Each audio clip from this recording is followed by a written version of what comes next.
পৃথিবীতে সবচাইতে ৩৬৫ দিনের মধ্যে শ্রেষ্ঠ দিন কোনটা? জুমা। আরাফার দিন। কোন দিন?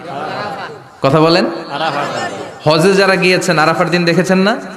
ইজহার আর রেদা পরে আমরা লাব্বাইক আল্লাহুম্মা লাব্বাইক বলি। এটা সারা বছরের মধ্যে শ্রেষ্ঠ দিন। আল আরাফা আল হাজ্জু আরাফা। আরাফাটাই হজ। কেউ যদি আরাফার দিনে থাকতে পারে তার হজ হয়ে গেছে, আলহামদুলিল্লাহ কোন। আলহামদুলিল্লাহ। আর হজে সব করেছে, আরাফা করে নাই, হজ হবে না। কথা বলেন, হজ হবে না। তার মানে বছরের শ্রেষ্ঠ দিন আরাফার দিন।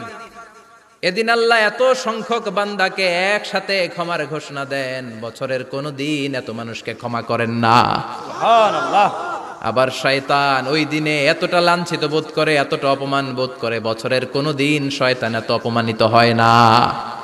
এজন্য বিশ্বনবী বলেছেন খায়রুদ দুআ দুআ ও আরাফা, সব চাইতে শ্রেষ্ঠ দোয়া আরাফার দিনের দোয়া।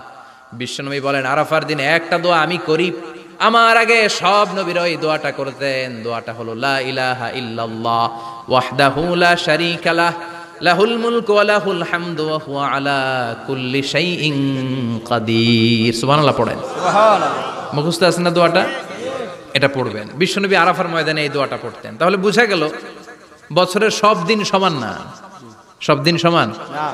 বছরের সবচাইতে শ্রেষ্ঠ দিন হচ্ছে আরাফার দিন। কোন দিন?